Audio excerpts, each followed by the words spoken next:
c'est une légende de la musique sénégalaise et africaine. À près de 70 ans et 40 ans de carrière, son œuvre est colossale et éclectique, passant des tubes aux collaborations internationales jusqu'au studio de Hollywood, où il a participé à la bande originale de Black Panther. L'immense chanteur sénégalais Baaba Maal est l'invité de À l'affiche. Baaba Maal, merci d'être avec nous. Ravi de vous retrouver ici à Abidjan pour cette 15e édition du FEMUA. Mais merci beaucoup, merci, tout le plaisir est pour moi. La thématique de cette année, c'est l'autosuffisance alimentaire et l'agriculture durable. On imagine que ça doit vous toucher particulièrement, vu votre engagement social. Surtout l'agriculture durable, parce que ça nous mène vers l'autosuffisance alimentaire, surtout par les temps qui courent. Moi, j'ai mon ONG, donc ma fondation Nanka, qui s'appesantit sur l'agriculture, l'élevage et la pêche. Et je m'entête à dire à tous ceux qui viennent vers moi que l'agriculture doit être durable et doit donner beaucoup d'opportunités à la jeunesse, mais surtout aux femmes, surtout pour quand même détenir des terres et savoir faire cette agriculture qui nous permettra de dire que nous nourrissons nos familles, mais en même temps, nous le faisons dans le temps et ça peut quand même être un signal fort pour cet engagement de l'Afrique pour relever les défis. Alors, votre actualité, c'est la sortie de votre nouvel album Being, je traduis en français Être, 7 ans après le dernier, The Traveler, le voyageur. Il a été conçu en partie pendant la pandémie, période qui vous a permis, dites-vous, de revenir à l'essentiel, à être. Pour vous, c'est quoi être un musicien, Baaba Maal? Être un musicien, c'est celui qui peut être à l'écoute de tout ce qui se passe autour de lui, d'elle, de regarder la vie en face et d'absorber le tout naturellement, mais surtout en le faisant avec des amis. C'est ce qu'on a fait avec Johan Higo, Rougui, Paco Legno, les musiciens qui m'ont rejoint dans cet album. Et nous nous sommes dit qu'une fois de plus, on va revenir à nos premiers moment d'écriture de chansons, comme je le faisais avec Mansour Seck au début de ma carrière. Donc on s'asseyait, on prenait nos guitares, on était dans une cour au milieu du village et on discutait de tout et de rien. Et au finish, nous sortions nos instruments parce que nous étions tellement inspirés par ce qu'on avait absorbé comme information et ça donnait naissance à des chansons. Et ces chansons ont beaucoup voyagé.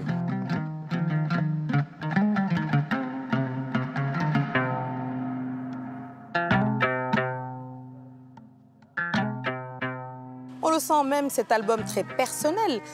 Il s'ouvre sur une chanson qui est une ode, par exemple, aux pêcheurs. On sait que votre père était pêcheur. Vous riez parce que vous savez que je me suis fait traduire les chansons qui sont en poulard. Il a été encensé par la critique. Et si on se penche un peu sur les textes, on voit vos préoccupations, la nature, l'amour, la jeunesse, de façon constante. Que cherchez-vous, justement, à véhiculer avec cet album?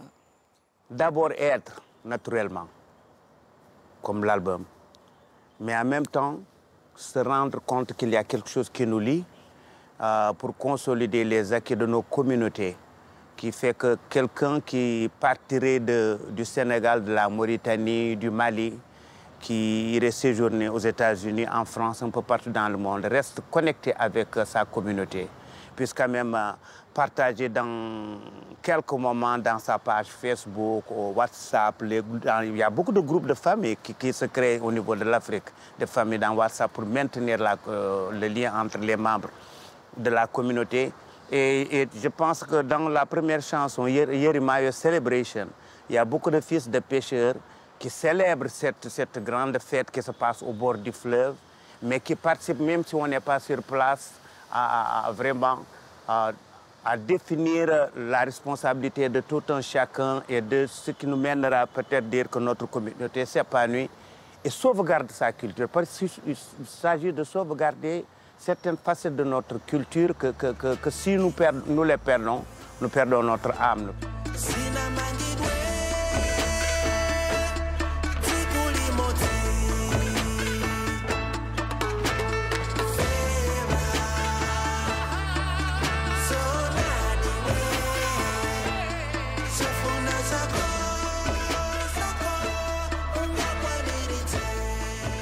Mais je reviens aussi dans une autre chanson comme Freak Out pour dire que utilisons les réseaux sociaux Et ça nous permet d'être connectés, ça nous permet de vendre nos produits un peu partout, d'avoir de la visibilité.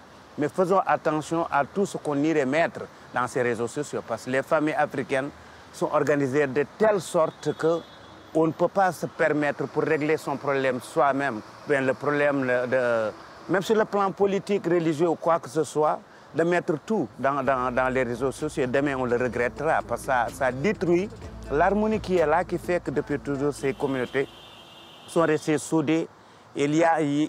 Chacun connaît sa place, il y a une hiérarchie qui est là, qu'on respecte. Et quand on a un différent avec son père, son oncle, des membres de sa communauté, ce n'est pas dans les réseaux sociaux qu'il faut le régler. Il faut aller voir la tradition, s'asseoir avec les gens d'une façon vraiment respectueuse et en discuter, et ça réglerait peut-être des problèmes. Parlons de la musique, la musicalité de cet album. Il y a du rock, il y a plein de choses, on entend du son. On y perçoit d'ailleurs toutes vos obsessions musicalement, cette volonté à chaque fois de diversifier, de nous surprendre. Est-ce que c'était ça aussi que vous vouliez poursuivre, notamment avec Johan Hugo, ouais. le producteur, avec lequel vous aviez déjà travaillé sur l'album précédent? Est-ce que c'était ça aussi, la volonté? Il y a une obsession d'aller de pousser les limites. Et parce que je suis venu en studio à Londres, après qu'on ait travaillé naturellement, comme je l'ai dit, à Podor, à New York, où mon batteur avait juste quelques bouteilles de boisson, donc vides, et tapé sur le sol. Et tout de suite, on est parti mettre un micro pour prendre cela. Naturellement, on a twisté avec le son, je lui ai dit à Johan, vas-y à fond, lâche-toi. Je n'ai pas peur des limites. Je sais qu'il y a peut-être certaines personnes qui diront, là, peut-être il est allé trop loin. Mais je suis un musicien. Utilise ta capacité à vraiment tripoter les boutons et sors-moi quelque chose qui n'existe pas. Il l'a fait avec le khalam de Baroussal, au début, le ngoni. Ah, donc, dans Yirmaï Celebration, il a commencé naturellement. Et quand un halplar de bon temps, bonne nature dirait, ah, ça je connais, aussitôt, il est parti dans l'électronique et ça a donné naissance à un autre son.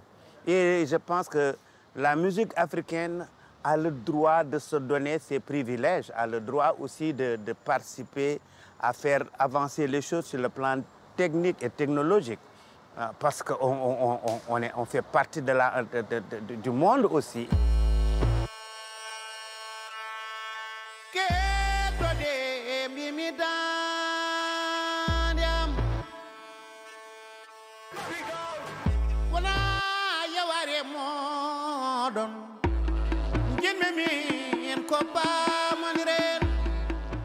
On sent dans cette sonorité-là aussi, il y a, ces dernières années, vous avez travaillé sur Black Panther, donc forcément, on l'entend.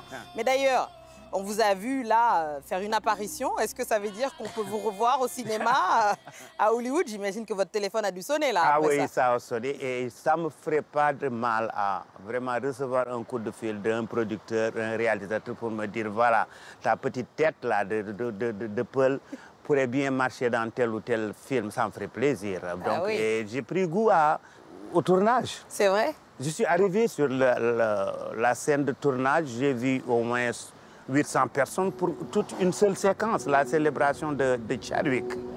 La procession qui est là, qu'on a commencé à 10h du matin jusqu'à 19h à peu près. Et il fallait tout recommencer. Le setup était formidable, toutes ces caméras, ces lumières. Et ça m'a fasciné. Je me suis dit que ça, c'est notre milieu qui pourrait m'intéresser. Moi, j'aime bien les challenges et pourquoi pas. Ah, le message est lancé, ça c'est sûr. Peut-être mon ami, mon frère Omar Sy. Voilà, je suis là. Le message est passé. Alors, une dernière question. Vous êtes tout couleur Peul, vous l'avez dit. La défense de votre région natale, elle est inhérente, elle est partout, elle est importante pour votre travail. Mais vous n'hésitez jamais à parler des autres. Et donc, j'entends dans cet album un dernier son sur la Casamance, Casamance Nights, les nuits de Casamance. Ouais. Pourquoi c'était important pour vous, ça? C'est bien que vous mentionniez nos lots dans ce titre, la Casamance Night. D'abord, je prie le bon Dieu que cette paix qu'on désire tant pour la Casamance, qu'elle puisse être consolidée, continuer, et que les Sénégalais, parce que c'est des Sénégalais qui vivent en Casamance, puissent s'épanouir davantage.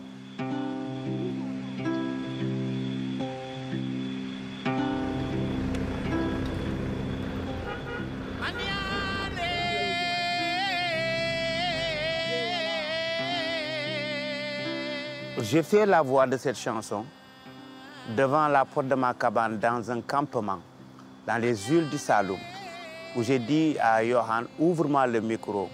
Tu laisses le bruit de l'eau s'entendre, tu laisses les grillons chanter, tu laisses tout l'environnement venir vers moi, parce qu'on le faisait avec Mansour Seck au début de notre jeunesse. On faisait des cassettes et les immigrés halpulaar qui allaient au Gabon, au Congo, en France, un peu partout, mettaient ces cassettes, on entendait les femmes piler le mil, on entendait les enfants jouer, chanter, on entendait tout. Et tout cela faisait partie de la musique. Et je voulais que, bien que vraiment que ça soit l'atmosphère qu'on va créer. Et c'est pourquoi Casamance Night, c'est un des titres que j'aime le plus. Il est long. Oui, absolument. J'ai dit à Johan, laisse couler. Parce que dans l'industrie de la musique, on vous dit il y a 2 minutes, 3 minutes, 4 minutes. Mais dans cet album, je veux être libre, je veux être free. Et c'est ce qu'on a réussi quand même dans pratiquement beaucoup de chansons de l'album. Absolument, on l'entend. Merci infiniment, Baba Mal. Merci beaucoup.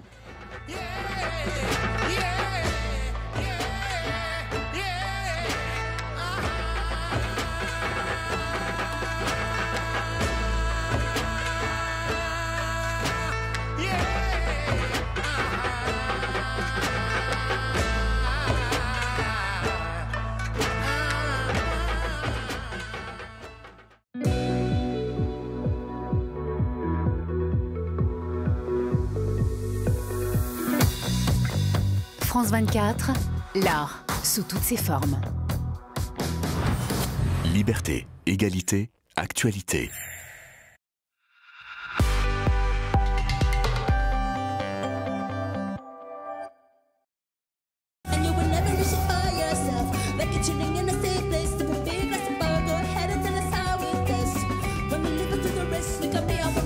Palaphonix, un groupe RFI Talent.